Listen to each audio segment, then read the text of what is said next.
Jeanneau Sun Odyssey 380, guys. Welcome to the walkthrough. You know me, I'm Dan Jones, and this is Andrew Parks, the professional sailor. I'm actually going to flip this camera around because, Andrew, you're going to take the lead on this one. How are you today? Dan. Good, I'm good. We've just had a fantastic sail, so let me show you some of the features of the boat. It's nice to have some more performance-oriented sails, even though this is a family, fun sort of cruising boat. It made all the difference. The boat was really fun to sail. Yeah. And you could really feel it. Yeah, it really does. It does. All right, let's make this quick because the dealer Lee actually has somewhere to go, so we don't have much time. He's got to pick his kids up from school. Okay, right. All Let's right. start up the bow. So if we look here on the bow, we've got the bowsprit, and apart from being able to, shoot a code 0 or a Jeanneau, which the owner Barry does on this boat, it also has the integrated anchor roller. And under some of the racing rules, you're not allowed to have your anchor out if it protrudes, but this satisfies the local requirements, so it's one less thing to worry about. We've got the flat furler here, which allows the tack of the sail to be lower than on a more conventional furling unit. Gives you more performance, makes the sail bigger. So it's a nice feature for a bit more racing performance. Here we've got the mandatory anchor locker with a windlass. Anchor remote control plugs in here. We've got it disconnected, which is always good because that stops it from getting corrosion. And as we can see, we've got all of the yacht's fenders stuck in the anchor locker. So that's great storage. As we walk aft, we've got this fantastic tow rail, which extends the full length of the deck, which is a really nice safety feature. Up forward here, we've got an opening hatch in the owner's cabin, as well as an opening hatch in the owner's head. There's also another opening hatch in the main saloon, and those two hatches have got ventilation in them, which is great. The fans really keep the boat cool. Oh, so they will still be going when the hatches are closed. That's right. We're referring so to. You can still get ventilation even if the hatch is closed, Yep. which is important if you get some rainy weather. This is the self-tacking jib track. On this boat, they don't use it, but it's a nice thing if you're doing short-handed cruising and you really just want to have a nice, easy boat to sail. Yep. The boat's set up with a conventional mainsail setup with reefing and luff cars. Ruckus and luff cars work really well. They slide up and down where the full battens are and give really good performance, but make it easy to use the sails. And what rig are we running on this one? This boat carries a Selden rig. Yep. And very well-known Swedish brand. Yeah. And very popular with a lot of production boats. And well represented around the world, so if you have any issues, you'll get the backup you need. One thing that's a little different on this boat is it has what we call a floating jib car. And so these lines run aft, and we can change them to, we can pull the clew of the jib in, we can let it out, we can pull it down to power the sail up, and we can let it go up to flatten the sail. So you've actually got unlimited control, but a very simple system, and it works really well. This is what a lot of racing boats now use. That is simple, and so that's just giving us way more directions to pull the jib in and perfect for twilight refining. Racing, where you might go from a beat to a reach. Yep. And you want to pop the clew of the jib out. Yep. So, and all that goes back aft. So it's all controlled from aft. Perfect. Nice little feature that you'd expect on a boat like this. There's a rubbing strake here to protect your gel coat for when you are adjusting these. Yep. And a good handhold. Another nice feature is you'll see there's rubbing strokes here as well, just to protect the gel coat. And you sort of want to do that. These European boats, the gel coat doesn't last as long as like the Aussie boats. They get a hard time in the Aussie sun, Yeah. and even in the Mediterranean sun. Sure. Another nice feature, really good non-skid. So when you are walking around the decks, you've got a good footing, which is important for safety. Solid rigging, discontinued wire, which is nice. And a double spreader mast. And the mast sets up very well. It's a very stiff rig, which helps you with your sail control. Nice full-size Dodger, as Lee said earlier, locally made and very high quality. Now, this is one of my and Barry, the owner's, favourite parts of this boat, the access down the side here, these decks. So as we walk off, we've got lifeline gates on either side, but this really is the key thing. We can walk all the way from the bow to the stern without stepping down at all. It's just a ramp. Yeah. Is that so? It's almost powerboat-like access now. You know, if you're looking at a sailing boat for the first time and you're used to a powerboat, this is a really nice safety but just ease of life thing, isn't it? Exactly, Yeah. exactly. And as we saw in the sailing part of the video, Yep. We've got our main sheet and our Jeanneau sheet, both coming after these winches that are right in front of the wheel. On this boat, there are electric winches, which makes life so easy, and you can tack the boat on your own with this setup. Yep. Good spot for the Barbie there. Yeah, great spot for the Barbie, and really nice bimini for sun protection as well. Yeah. And there is an infill that goes between the Dodger and the bimini. Yep. Helm position's great, got really good visibility. We've got an autopilot here. We've got a Ray Marine display here. On the other side of the boat, we've got a chart plotter. We've got our engine control. We've got our bow thruster and also a chain counter.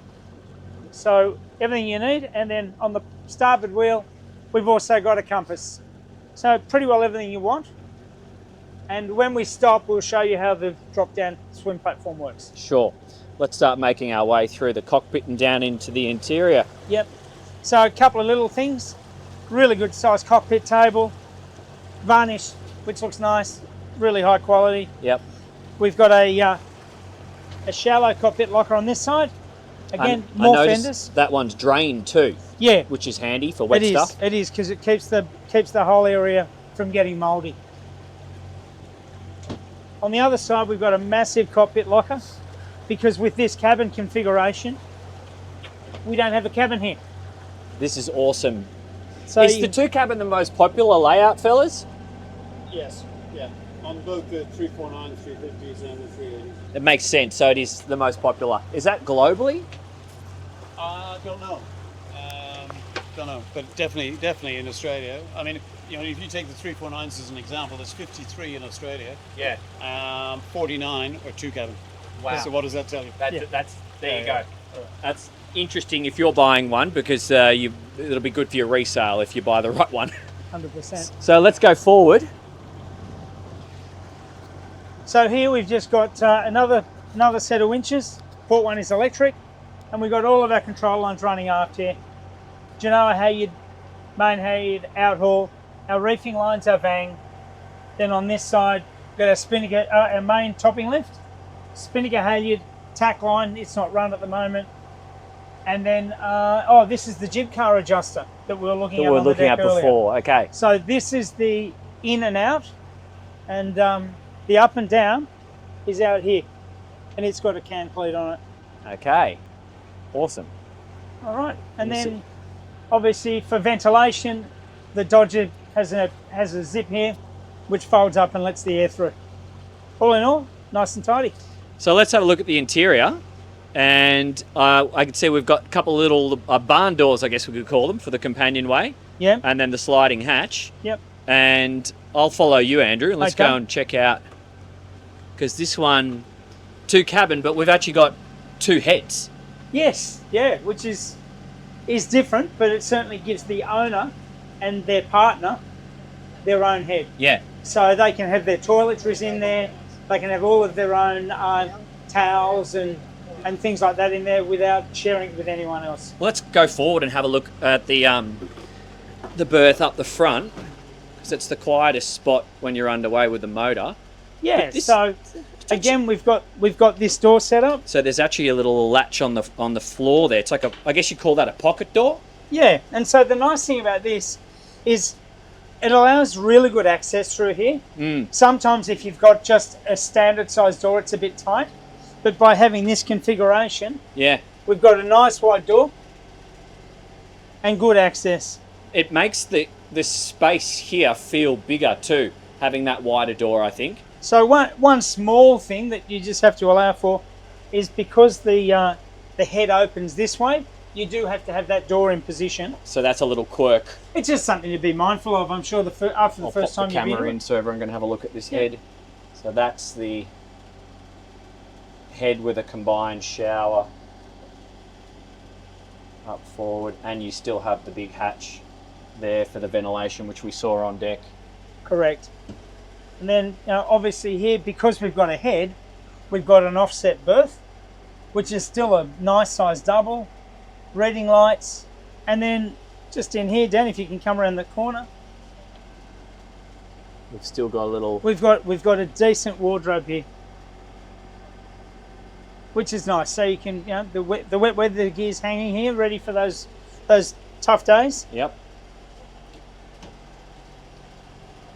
So I can see why Barry wanted to go to this size compared to the 349. When you stand in this space, it's bigger in every direction, which obviously you would expect. But I mean, look at that lounge you got over there on starboard. You could have a kip there real easy. Yeah, it's long enough that you could make it a berth, and you've got the chart table offset there as well. Yeah.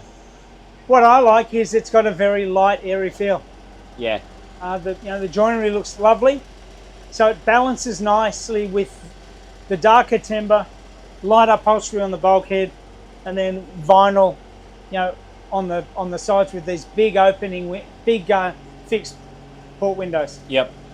I'm sure there's an option to drop this table down if you want, but then again, how many people do you want sleeping on your boat? I guess that's and you can also option it with the 3 cabins, so that would be almost too much. If you had 3 cabins and drop down table, having 8 people would be no thanks. Yeah, exactly. I almost think, looking at this, Dan, if you just pop down, it looks to me that this actually comes up.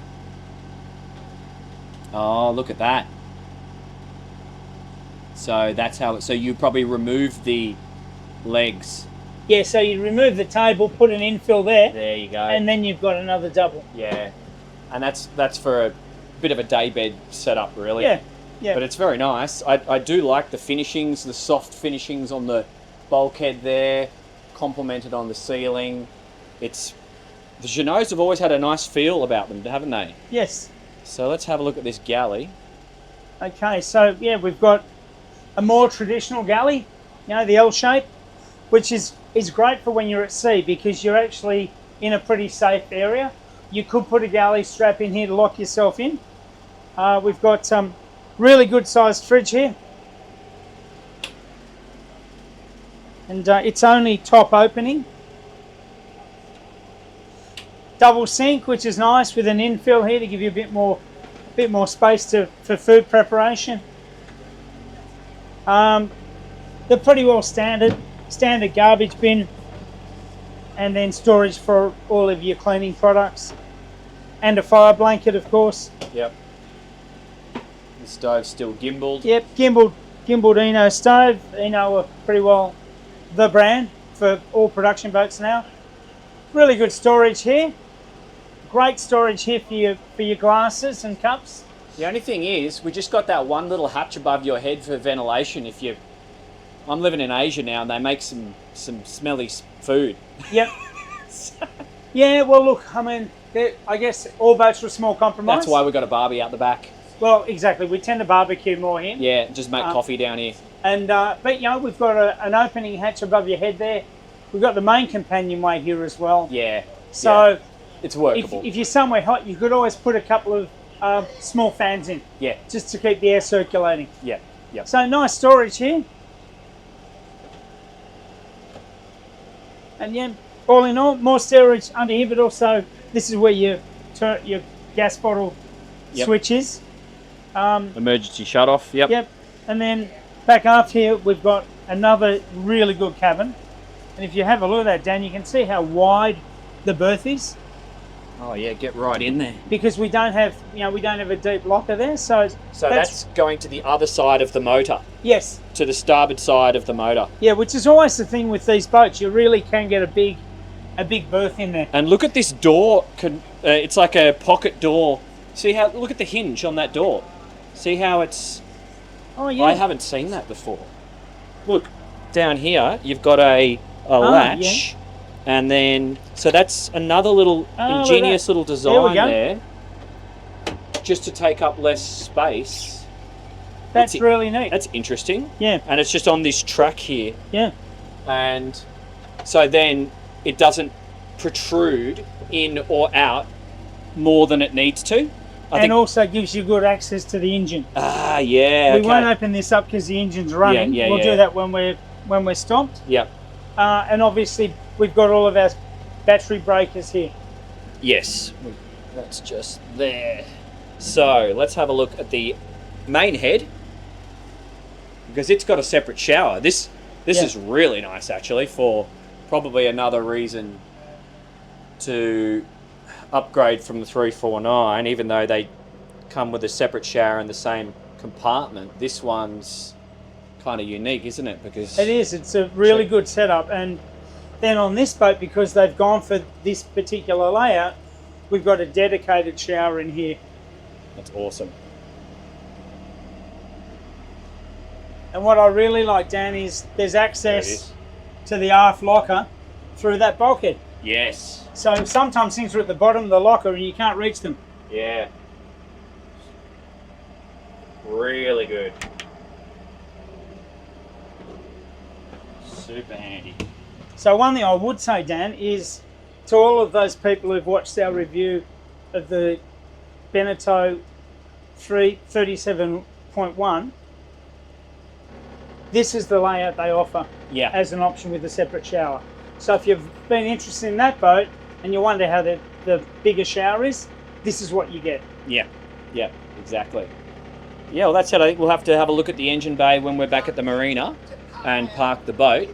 But that pretty much covers it. And I guess if you were going for the 3-cabin version, that's going to be the door, obviously, into the 3rd cabin.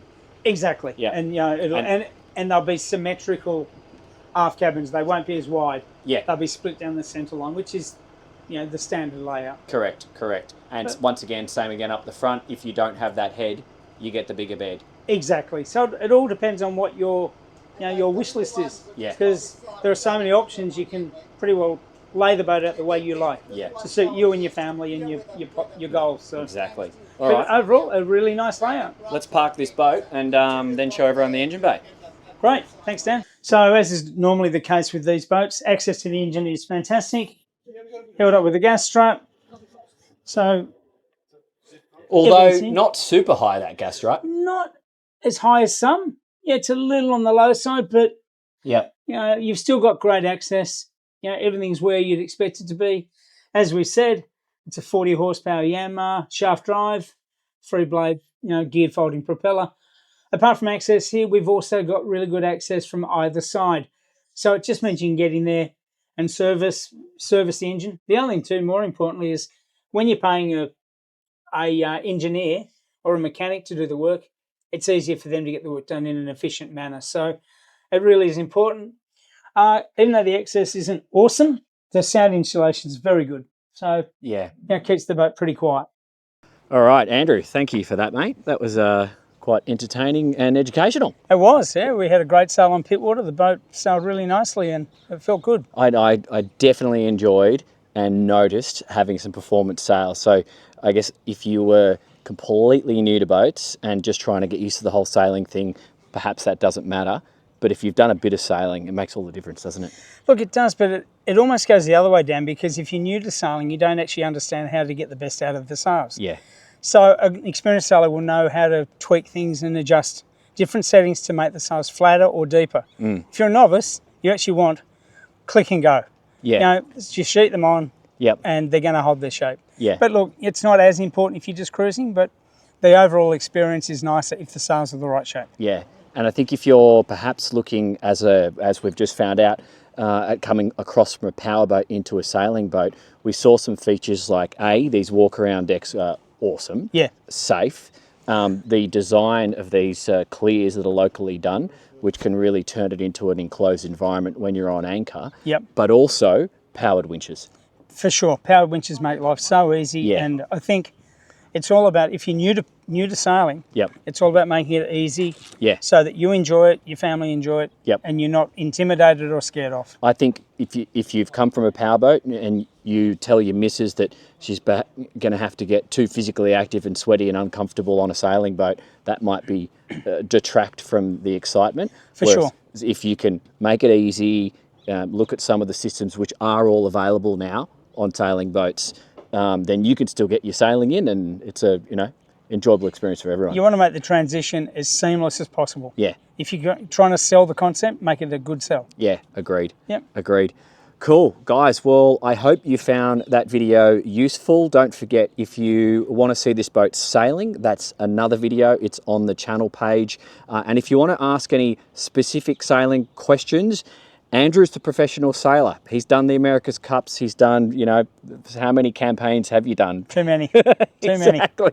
He's on Manect. Link is down below in the description. Check it out. He's the man to talk to. And coming up next is going to be another sailing review. So click on that if you're interested. Thanks, guys. Thanks, guys. Cheers.